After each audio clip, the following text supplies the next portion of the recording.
E aí galera, espero que todos estejam bem, saúde em dia, sem coronavírus, né? Vamos continuar aí nosso roteiro 20 que eu mandei por e-mail para vocês.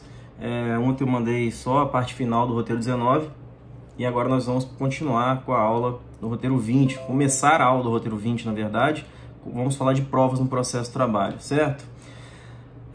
Vamos continuar com aquela linha de raciocínio, né, do processo que nós sempre fazemos no quadro. Hoje eu estou sem quadro, não vai dar para fazer, mas eu espero que vocês lembrem.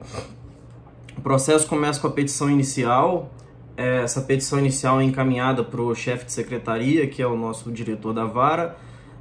Ele não vai mandar o processo para o juiz, via de regra, né, a não ser, óbvio, que tenha um pedido antecipado de eliminar ou situação parecida, mas via de regra ele não manda para o juiz.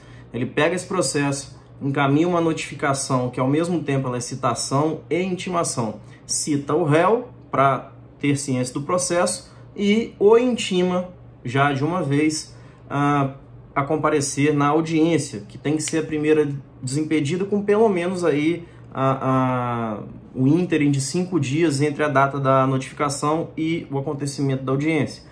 Por isso, inclusive, que a gente já comentou que 5 dias é o prazo mínimo de contestação, de resposta do réu, né? De contestação trabalhista, de reconvenção, enfim.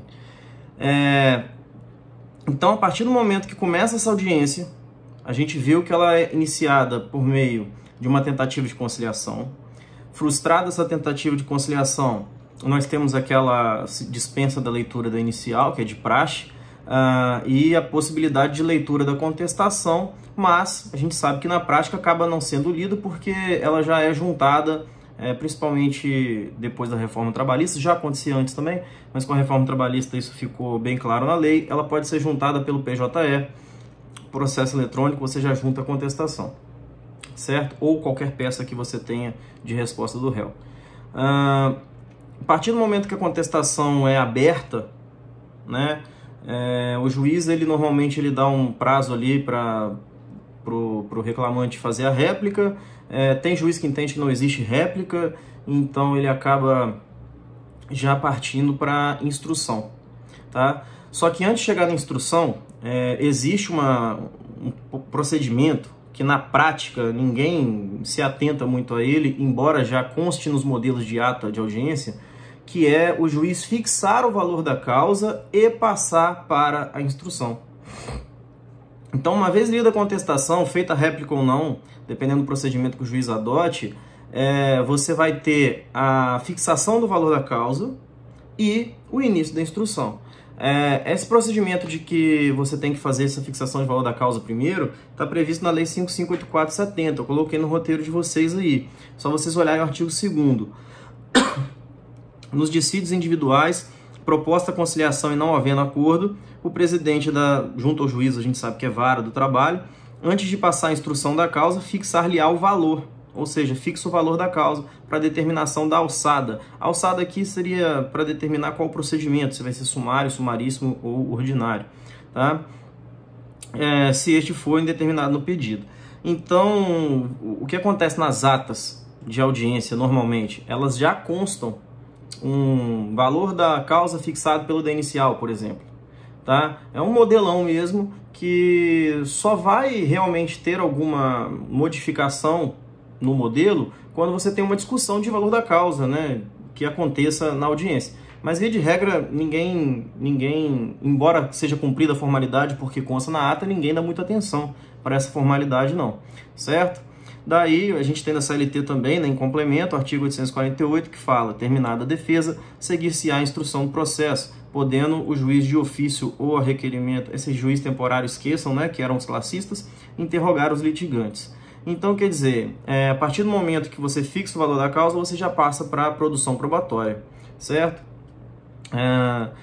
Qual seria, então, o conceito de prova no processo do trabalho? Para que servem as provas no processo de trabalho? Qual o conceito, perdão, de instrução, né? A instrução, ela é o momento de produzir as provas, né? Tem um termo que é usado, inclusive, pelo professor Hermes Zanetti, que eu acho bem interessante, que é o procedimento em contraditório. Ele é aquele procedimento em que as provas serão produzidas e, uma vez produzidas, as partes vão ter a oportunidade de se manifestar, obviamente, cada uma no momento adequado, sobre as provas produzidas, certo?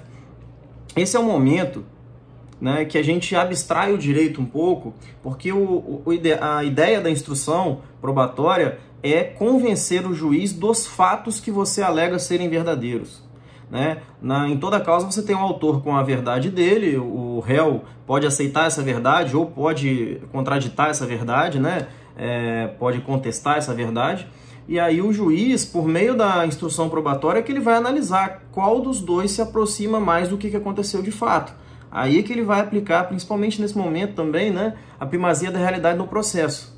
Tá? Porque aqui a gente não está falando de direito, a gente está falando de fatos. Eu só vou poder aplicar o direito se eu souber o que aconteceu. Porque eu só vou saber se eu tenho que aplicar a adicional de 50% ou 75% de hora extra se eu souber que teve hora extra. E quantas foram também. Então, primeiro eu tenho que descobrir se houve a hora extra para depois eu dizer qual o direito que eu vou aplicar nesse fato que eu acabei entendendo como o que realmente aconteceu. Certo? Então, a instrução probatória é o momento menos do direito e mais dos fatos. É o momento de se provar o que aconteceu no mundo real para que o juiz, né, se aproxime o máximo que ele puder, e para essa aproximação acontecer, obviamente, ele vai utilizar o contraditório, dando sempre palavra para as partes se manifestarem dessas provas, para que ele assim possa fazer a sua conclusão do que aconteceu de fato. Tá? Então, nessa busca pelo que aconteceu de fato, o juiz, ele, de acordo com a CLT, ele acaba tendo um amplo poder de direção. Né? No procedimento comum, a gente tem como mau exemplo, comum que eu digo ordinário, né? A gente tem como mau exemplo o artigo 765. Ele diz, olha, os juízes e tribunais do trabalho terão ampla liberdade na direção do processo e velarão pelo andamento rápido das causas, podendo determinar qualquer diligência necessária ao esclarecimento destas. Né? Então, assim, o juiz do trabalho, assim como qualquer juiz no Brasil, ele não necessariamente vai ser uma peça estagnada no processo, uma peça que ele não vai ser um mero ouvinte. Ele pode e deve, né, lógico, com a sua imparcialidade, mas ele deve participar do processo. Né? Ele pode, inclusive, determinar a produção probatória que ninguém tenha pedido. Eu costumo dizer, eu acho que eu até já comentei nessa turma, que uma vez, quando eu era estagiário, eu vi um caso muito interessante que 4 testemunhas haviam sido ouvidas, e 2 do lado do reclamante, 2 do lado do reclamado, e as 4 faziam menção ao nome de uma fulana que não foi ouvida. Todos diziam, como é que você sabe? Né? Aí ele falava, por causa da fulana que me contou. Quer dizer, os 4 sabiam pela boca da fulana, e a fulana, que realmente era testemunha presencial, não foi ouvida. O que o juiz fez? Ele perguntou se eles sabiam onde essa fulana morava, eles sabiam, então ele adiou a audiência e intimou essa fulana para ser ouvida. Como testemunha de quem? Do reclamante ou do reclamado? De ninguém, como testemunha do juízo. Certo? Então o juiz, ele pode sim, ele deve, óbvio, quando houver uma dúvida razoável, desde que não haja quebra da imparcialidade, ele deve participar ativamente do processo. Tá? Esse é o verdadeiro ativismo que realmente o juiz deve fazer, falando nisso. Tá? O juiz deve atuar com esse ativismo, né? E não com o ativismo de desvirtuar o direito, como infelizmente muitas vezes acontece. Acredito, inclusive, que não seja na maioria das vezes, eu quero acreditar nisso porque eu conheço muitos bons juízes, mas realmente, às vezes isso acontece. Como exemplo também que a gente tem aqui desse dirigismo do juiz, né, desse poder diretor do juiz, a gente tem também no procedimento sumaríssimo até um pouco mais de, vamos dizer assim, a lei dá até um pouco mais de respaldo para esse procedimento. Veja que no sumaríssimo a gente tem o artigo 852-D, que ele fala: o juiz dirigirá o processo com liberdade para determinar as provas a serem produzidas, considerado o ônus probatório de cada litigante, podendo limitar ou excluir as que considerar excessivas, impertinentes ou protelatórias, bem como para apreciá-las e dar especial valor às regras de experiência comum ou técnica. Quer dizer, isso lembra bastante o antigo livre convencimento motivado, né, que a gente tinha no CPC, que agora, de certa forma, até há um embate na doutrina, no sentido de que tenha mudado, não seria um livre convencimento, né? Tem que ser um convencimento realmente com motivação, mas não é tão livre assim. Não vou nem me excluir nessa discussão, para não fugir da nossa aula, mas a grande questão é, o juiz ele vai atribuir peso às provas de acordo com o que ele entender que é razoável, não é? Eu sei que muitas vezes a gente fala assim, pô, professor, mas uma prova pericial é uma prova técnica que uma testemunha não pode infirmar. Eu não vou dizer que eu vou confiar mais numa testemunha do que num perito, né? Na maioria das vezes sim, mas pode ter exceção. Às vezes o perito ele tem a capacidade de fazer medições e dar respostas técnicas, mas ele não sabe o que aconteceu de verdade. Quando ele vai fazer a perícia dele, ele ouve informações do réu e do autor. Então eu costumo até contar uma história que é verdadeira de um processo, que numa perícia nem é trabalhista esse processo inclusive, mas reflete o que eu estou falando aqui, numa perícia para a pessoa pedir a licença com benefício pelo INSS, a perícia disse o seguinte, que no trabalho dessa pessoa, ela poderia trabalhar sim, ela não precisaria ser afastada pelo INSS, porque o único problema que ela tinha que dificultava o serviço dela seria subir e descer escadas. Daí foi pedida uma audiência de instrução para ouvir testemunhas. E o juiz, a princípio, disse o seguinte, eu não vou ouvir testemunha, o perito já disse que ela pode trabalhar. O problema era que as testemunhas iam ser ouvidas justamente para provar que ela tinha que subir e descer escadas. Daí essa audiência acabou acontecendo e quando aconteceu, ficou provado que ela tinha que subir e descer escadas como função das tarefas dela, e aí ela foi afastada, certo? Então, assim, o juiz ele tem que, certamente, ele tem que dar a cada prova o valor que ela tem num certo contexto, né? A confissão é a rainha das provas, tudo bem, mas às vezes você pode ter uma confissão fictícia e essa confissão fictícia ser fruto simplesmente de um atraso numa audiência, a pessoa perdeu a audiência, mas tem um documento ali no processo que mostre que aquela confissão não faz sentido. Então eu vou dizer que a confissão é absoluta? Não, nenhuma prova é absoluta. O juiz ele vai dar às provas, obviamente, o peso que elas se mostrarem ter no caso concreto, né, no contexto em que elas forem produzidas, certo?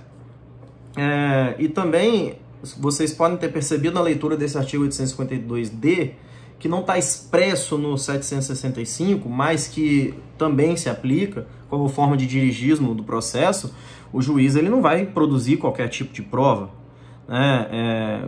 O juiz então vai ficar produzindo prova de que o reclamante é filho do fulano. Se isso não interfere em nada no processo, para que ele vai produzir esse tipo de prova? Eu quero provar que o réu é uma pessoa que faz caridade. Tá, mas o que isso tem a ver com o pagamento das horas extras? Nada, então não quero ouvir esse tipo de prova. Não quero produzir esse tipo de prova, né? As provas impertinentes o juiz pode negar. Eu quero provar que tinha hora extra no dia 3 de março. Mas se você olhar, aí o juiz olha o cartão de ponto e vê que no dia 3 de março tinha aquelas horas extras que você quer provar. Então ele fala assim, já está provado. Então sua prova aqui é inútil. Vou provar para quê o que já está provado? Né? Então provas inúteis, provas protelatórias, provar o que já está provado, fatos incontroversos no caso, obviamente que o juiz ele pode indeferir. Sempre que ele indeferir uma prova, obviamente na sentença ele vai declinar o motivo pelo qual ele acabou por indeferir aquela prova, né? Vai demonstrar que ela era impertinente, que ela era, às vezes, até mesmo ilícita, né? A ideia de prova ilícita que a gente tem no processo civil é a mesma que a gente tem no processo do trabalho, então aquelas provas produzidas de maneira ilícita ele também vai indeferir, respeitado o entendimento constitucional e processual sobre o tema, e ele, obviamente, ele vai dirigir o processo nesse sentido, deferindo ou indeferindo provas de acordo com a relevância e a licitude delas, perfeito? Então, pegando esse gancho, quem estiver me acompanhando no roteiro aí, a gente pode pegar aqui o roteirinho do tópico 2, objetos de prova.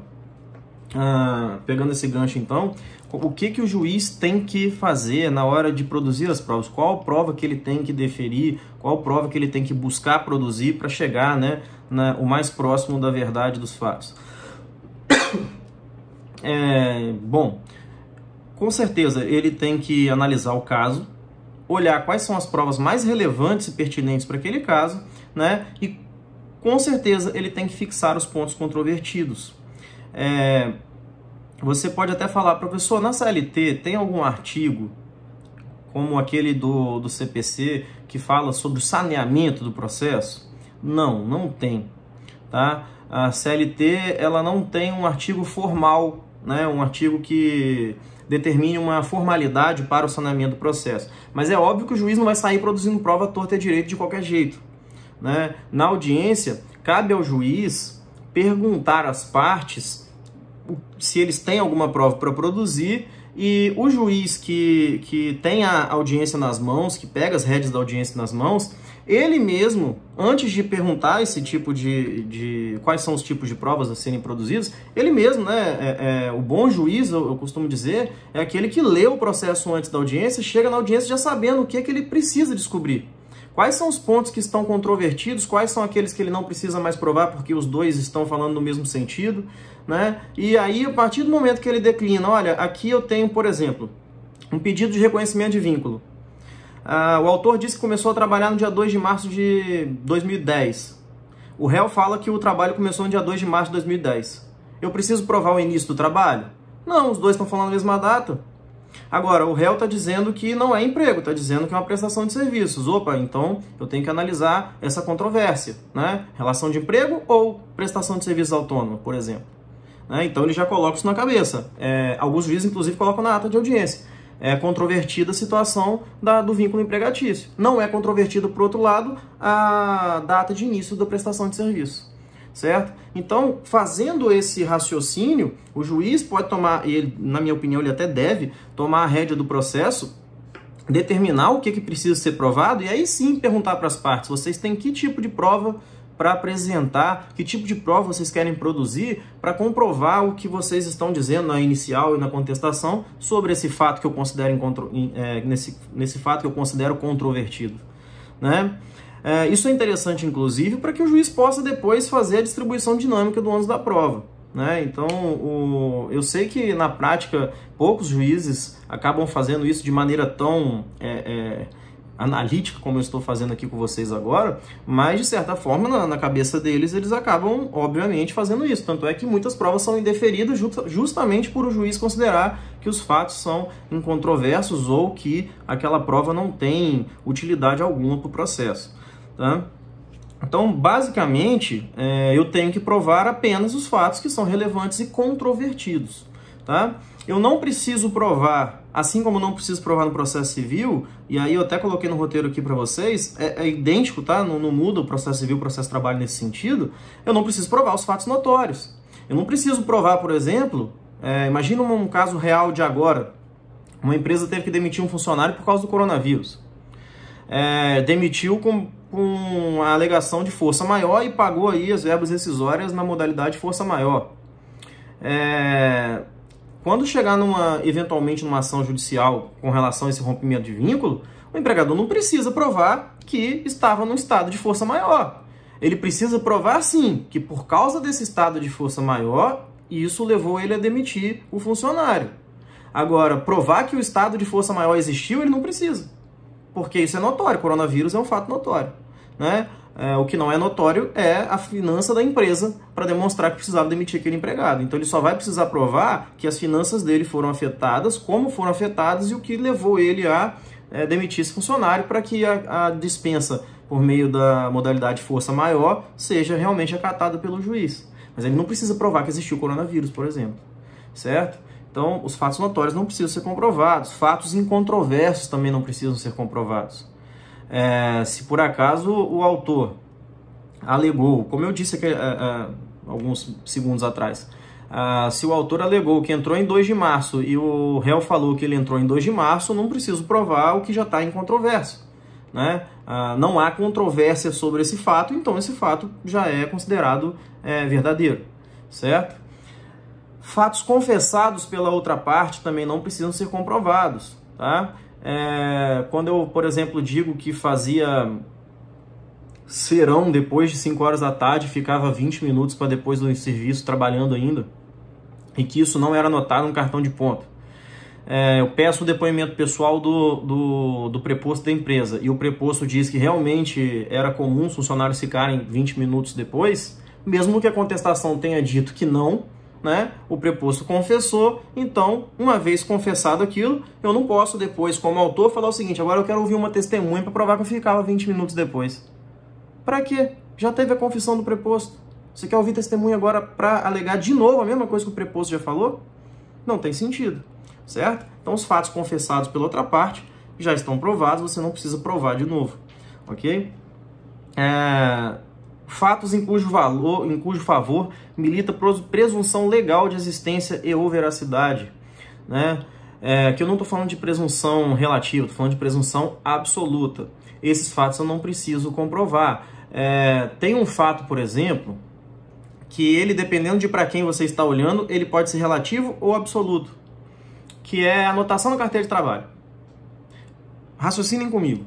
Se o empregador anotou a carteira de trabalho do empregado, o que ele escreveu ali, ele já está, entre aspas, confessando que o que ele escreveu ali é tudo a que é a verdade dele. Então, se ele anotou ali que o salário é R$2.000, para ele, empregador, o salário tinha que ser R$2.000 mesmo, certo? Então, se o empregador, amanhã ou depois, pega uma ação desse empregado e vai contestar a ação desse empregado, dizendo que o salário dele não era 2.000, era 1.500, via de regra, o empregado mostrando a carteira de trabalho, ele fala assim: olha, você anotou minha carteira de trabalho como 2.000 e não como 1.500. Então, para o empregador, parte da doutrina, grande parte da doutrina entende que a carteira de trabalho acaba sendo uma prova absoluta, né? Ele não teria como fazer prova em sentido contrário. Vou dar um exemplo um pouco mais claro. Imagine que o empregador diga assim: olha, o fulano não é meu empregado. Mas esse empregador que diz o fulano não é meu empregado, assinou a carteira dele como empregado. Essa anotação na carteira de trabalho faz prova absoluta.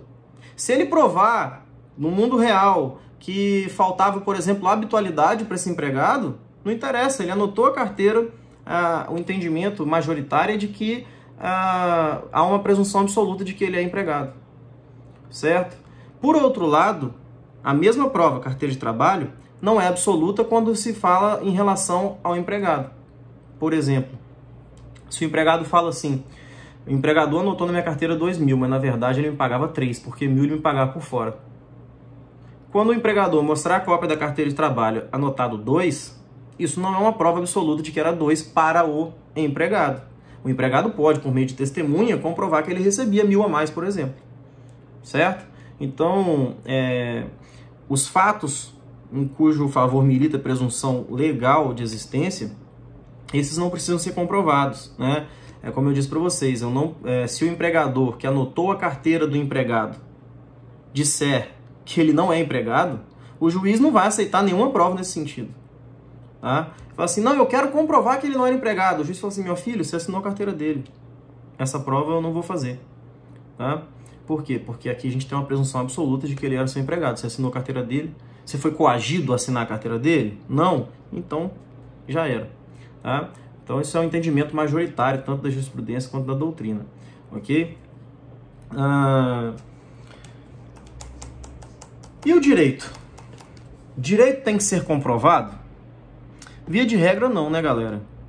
A gente tem ali aqueles brocados, né, do iura novit curia, mihi factum dabotibius, né? O juiz conhece o direito, dê-me os fatos, te darei o direito. O direito, via de regra, ele não precisa ser comprovado, né? Até porque o juiz, ele sabe o direito. Ele presumivelmente conhece o direito, senão ele não seria nem juiz. Mas o que acontece? Alguns diplomas legislativos, alguns diplomas normativos, eles precisam ser comprovados. O CPC traz para a gente que o direito municipal, o direito estadual tem que ser comprovado. Então, por exemplo, se eu estou me baseando numa lei municipal, eu tenho que juntar a prova de que essa lei municipal diz isso mesmo.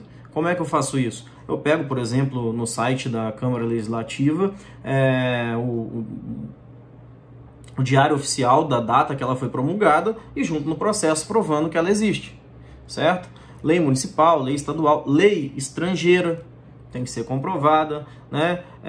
Qualquer tipo de situação convencional entre as partes tem que ser comprovado. Por exemplo, convenção coletiva e acordo coletivo de trabalho têm que ser comprovados. Não adianta você falar assim, eu sou da construção civil e minha convenção coletiva diz que minha hora extra tinha que ser 75%.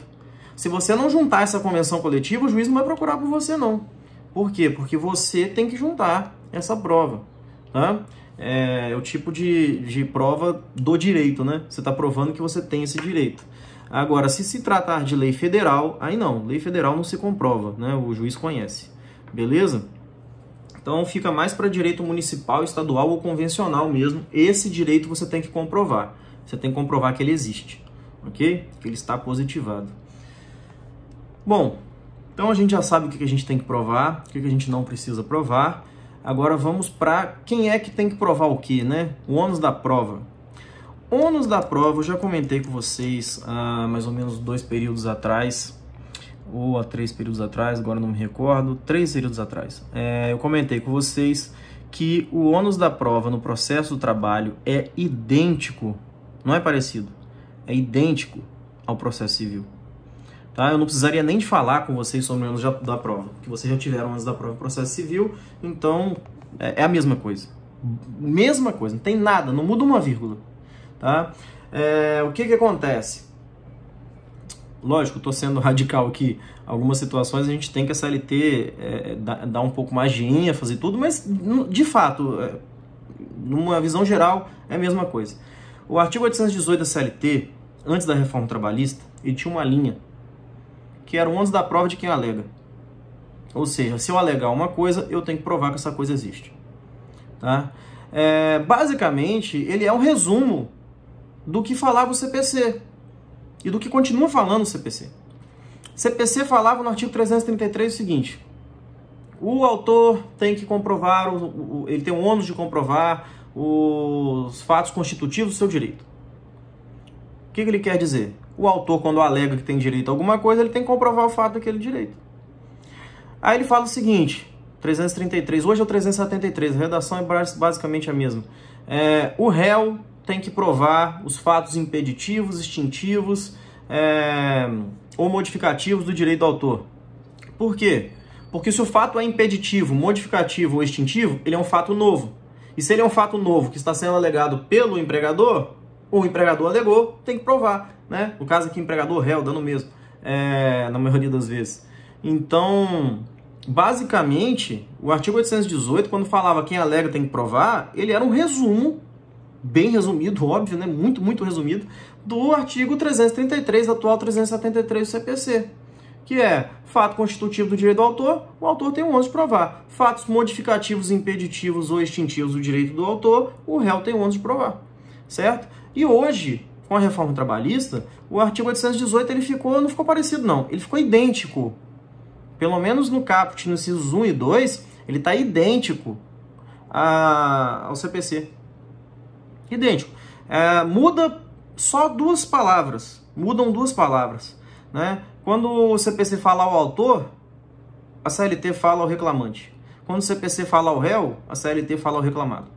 Se vocês colocarem o artigo atual 818 do lado do artigo atual 373 do CPC, vocês vão ver que basicamente é o mesmo artigo. Tá? Então, olha só, como eu já vinha dizendo, o ônus da prova incumbe ao reclamante, quanto ao fato constitutivo do seu direito. 2. Ao reclamado, quanto à existência de fato impeditivo, modificativo ou extintivo do direito do reclamante. Certo? Então, o ônus da prova, vamos dizer assim, o ponto de partida para analisar o ônus da prova é o mesmo do processo civil, né? Quem alega tem que provar. Tá? Agora, a grande questão é o que os doutrinadores atualmente chamam de carga dinâmica, né? Distribuição dinâmica do ônus da prova, que é o seguinte: muitas vezes o ônus da prova, partindo desse ponto de partida que nós acabamos de comentar, deveria ser de uma parte.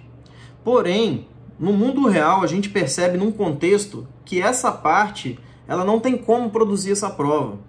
Na verdade, a outra parte tem uma aptidão muito maior de produção. Por exemplo,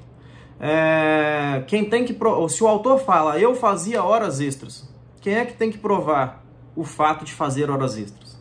O autor. Mas vamos supor que nós estejamos numa empresa grande, de 100 empregados. A gente sabe que numa empresa grande de 100 empregados é obrigatório o cartão de ponto. Então, se o cartão de ponto é o controle de jornada onde ficam escritas as horas extras, a prova das horas extras está no cartão de ponto e esse cartão de ponto não está com o autor, está com o réu. Ou seja, quem é que tem maior aptidão da prova? O autor tem mais chance de provar a hora extra ou o empregador tem mais chance de provar se teve ou não hora extra? Com certeza, o réu. Por quê? Porque o réu está com um documento que mostra as horas trabalhadas, que é o cartão de ponto.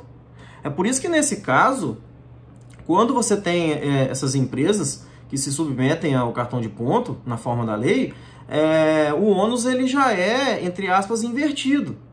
Porque quem tem maior aptidão é a empresa. Então, o autor, ele alega fazia horas extras, a empresa é que tem o ônus de comprovar que esse autor não fazia. Como que ela vai se desincumbir desse ônus? Ela apresenta o cartão de ponto mostrando que não tinha hora extra, por exemplo. Certo? Então, o ônus da prova, ele muitas vezes ele vai ser invertido, ele vai ser transferido para outra parte, que inicialmente não seria a parte a quem incumbia, por conta dessa maior aptidão da produção probatória. Tá? Isso acontece muito em casos já conhecidos por vocês, como prova diabólica, né? Ou prova de fato negativo. Imaginem que você esteja querendo fazer prova de que você não tem um seguro de vida que está previsto na convenção coletiva, como direito seu. Eu sou empregado, tenho um direito na minha convenção coletiva que fala que todos os empregados nesse ramo têm que ter seguro de vida, e eu não tenho. O fato de você não ter o seguro de vida é um fato constitutivo do seu direito. Quem tem que provar isso a princípio? Você, empregado. Só que veja bem, como é que eu vou provar que eu não tenho alguma coisa? Né? Acaba sendo uma situação extremamente difícil, para não dizer impossível. Então, neste caso, quem é que tem que provar que contratou o seguro de vida? Aquela pessoa a quem incumbia esse dever, o empregador. Então, nesse caso, a gente tem uma inversão. É o empregador que tem que provar a inexistência desse fato constitutivo do direito do autor. Certo? Então, por vezes, a carga dinâmica desse ônus da prova ela vai mudar de acordo com a maior aptidão para a prova de alguma coisa. A gente tem um exemplo também que acontece o inverso, que é o caso do salário família. O salário família ele é devido a alguns empregados de baixa renda que tenham filhos com até 14 anos de idade, se eu não me engano. É um benefício até previdenciário, mas que obtido por meio da participação direta do empregador. É o empregador que vai pagar esse benefício e ele depois tem um desconto na parte tributária que ele vai pagar para o empregado. Então, o que vai acontecer? Vocês vão estudar isso, inclusive, em Seguridade Social com a Suelen mais para frente. Então, o que vai acontecer? O empregado ele tem que mostrar para o empregador que ele tem uma família, que ele tem filhos, né, naquela condição de até 14 anos, e pedir o benefício. Agora, imagina a situação que o empregado não avisa para o empregador que tem filho. Aí ele entra com uma ação. Eu tenho direito a salário família. Aí o empregador fala assim, eu nem sabia que você tinha filho. Realmente eu não contratei o salário família, mas eu não sabia que você tinha filho. Quem é que tem que provar que o empregador não sabia que você tinha filho? Em tese, isso é um fato impeditivo do seu direito. Quem teria que provar seria o empregador. Mas o empregador não tem como provar um fato negativo, né? Acaba sendo uma prova diabólica para o empregador. Então, é o empregado que tem que ter um e-mail, que tem que ter alguma coisa assinada pelo empregador, um WhatsApp com um azulzinho ali mostrando que o empregador leu, mostrando que ele avisou o empregador que tinha um filho. Certo? Há uma inversão aí também pro lado, né? No caso, quem vai ter que ter o ônus agora pro lado do empregado. O empregado é que vai ter o ônus que, em tese, ele não teria. Beleza? Então, toda aquela situação de inversão de ônus da prova, distribuição dinâmica, maior aptidão, acontece de forma idêntica no processo de trabalho. Tá? A grande questão, que eu acho que é uma inovação bem interessante, que veio na reforma trabalhista, é a questão de que quando o juiz for transportar o ônus, que inicialmente era de uma parte, ele for transportar esse ônus para outra, quando ele for fazer essa distribuição de maneira diversa daquela inicial, ele tem que dar a oportunidade de a parte poder se desincumbir. Né? A gente pode ver aqui os parágrafos 1º, 2º e 3º do artigo 818 como maior exemplo disso. Vejam bem, nos casos previstos em lei ou diante da peculiaridade de causa relacionados à impossibilidade ou excessiva dificuldade de cumprir o encargo nos termos deste artigo, ou a maior facilidade de obtenção da prova, melhor aptidão de obtenção da prova do fato contrário, poderá o juiz atribuir o ônus da prova de modo diverso, essa distribuição dinâmica. Desde que o faça por decisão fundamentada, óbvio, né? O juiz não vai sair invertendo o ônus da prova à torta e à direita, ele tem que explicar o porquê que ele está fazendo essa distribuição. Caso em que deverá dar à parte a oportunidade de se desincumbir do ônus que lhe foi atribuído. O parágrafo 2º continua. A decisão do parágrafo 1º deverá ser proferida antes da abertura da instrução. Por quê? Porque, como é que eu vou dizer assim, o empregador vai lá e apresenta um cartão de ponto, né? Já vou direto para o exemplo. O empregador vai lá e apresenta um cartão de ponto. O cartão de ponto está com horários quase que iguais, né? O cara entrou... Todo dia ele entrava 7 horas, 7:1, 7 horas, 7:1, 7 horas, 7:1. Um dia entrando 7 horas, outro dia entrando 7:1. Outro dia entrando 7 horas, outro dia entrando 7:1. Né? Nesse caso, a gente tem uma súmula do TST que fala que o cartão de ponto que apresenta horários uniformes, ele não é válido. Só que a súmula não fala o que são horários uniformes. Vai que o juiz entende que esse 7 horas, 7:1 aí não é horário uniforme. Ele vai fazer o quê? Ele vai falar, olha, empregador, para mim você se desincumbiu do seu ônus, sim. Então eu vou inverter o ônus da prova e a partir de agora quem tem que provar que fazia hora extra é o empregado. Ou pode ser que o juiz identifique esse cartão de ponto como o cartão britânico, que é esse de horários uniformes que eu falei para vocês. E fale, olha, empregador, para mim esse cartão que você apresentou em nada é a mesma coisa. Claramente ele não está refletindo uma realidade, na minha opinião. Então, eu não vou entender que você se desincumbiu do seu ônus. Vou te dar uma nova oportunidade de provar que não teve hora extra. Mas ele tem que fazer isso durante a instrução, ou pelo menos antes da instrução, se for possível. Por quê? Porque se ele fizer isso na sentença, como é que o empregador vai se desincumbir desse ônus? Certo? Então, até existe uma discussãozinha no processo civil, né? Fala-se em inversão do ônus da prova, ou iudices ou legis. Nesse caso aqui, a CLT acabou acatando a ideia de que a inversão ela vai ser ope iudices, ou seja, o juiz vai ter que fazer essa inversão antes da sentença e de preferência durante a instrução, para que a pessoa possa, até antes da instrução no caso, né, para que a pessoa possa se desincumbir desse ônus que aparentemente não era dele, mas que agora é. Tá? Então, aqui é que está falando, a decisão do parágrafo 1º deverá ser proferida antes da abertura da instrução e a requerimento da parte implicará o adiamento da audiência e possibilitará provar os fatos por qualquer meio em direito admitido. Porque o empregador ele pode juntar um cartão de ponto, por exemplo, britânico, né? Esse cartão de ponto 7 horas, 7 horas, 7 horas, 7 horas, mas ele pode ter a gravação das horas de todos os dias que o empregado chegava na empresa. Então, ele apresentando a gravação e a gravação mostrando que não tinha hora extra, ela pode substituir o cartão de ponto perfeitamente. Só que para ele juntar a gravação, o juiz tem que dar a ele a oportunidade de provar. Né? Por isso que fala-se até em adiamento da audiência, se for necessário. Ok? Então, o parágrafo 3º vai ainda complementar, dizendo que a decisão referida no parágrafo 1º deste artigo não pode gerar situação em que a desincumbência do encargo pela parte seja impossível ou excessivamente difícil. Nesse caso, o parágrafo 3º está dizendo o seguinte, eu não posso, a pretexto de dizer tenho uma prova diabólica para uma das partes, transferir a carga probatória para outra, de modo que essa outra também tenha uma prova diabólica. Exemplo clássico desse parágrafo 3º, a prova sobre assédio moral ou assédio sexual, tanto faz.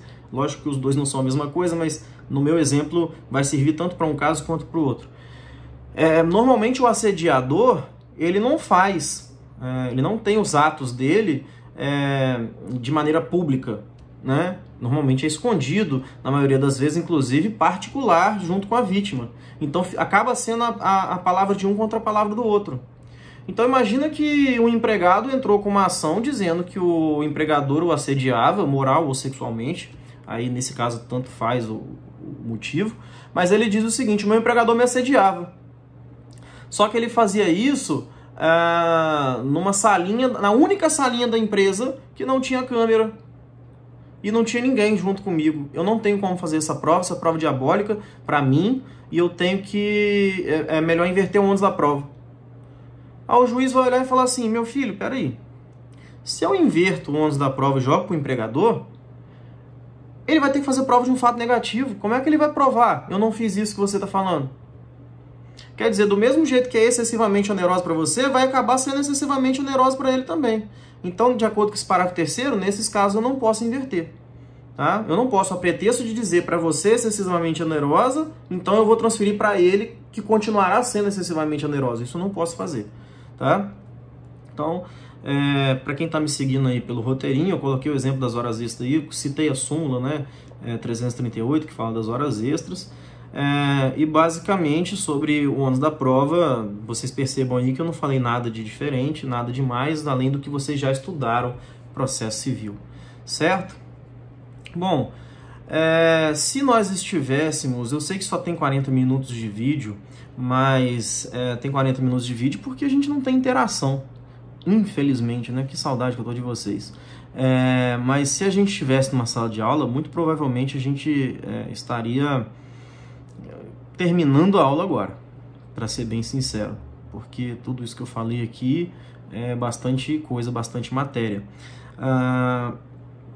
São 3 páginas aí do roteiro, mas se vocês pegarem no livro, isso daí dá uma média aí de umas quase 100 páginas, ou mais, dependendo do livro. Então, eu acho que por enquanto eu vou ficar por aqui com esse vídeo, tá? Então eu vou intitular esse vídeo aqui de parte 1 do roteiro 20, provas, tá? Em breve eu vou lançar mais um vídeo aí com a segunda parte, em que não sei se vai dar para fechar toda a matéria, talvez essa aula aqui a gente consiga dividir nos 3 ou 4 vídeos, mas em breve eu já vou lançar a segunda parte, beleza? Um abraço, galera, saúde para vocês aí.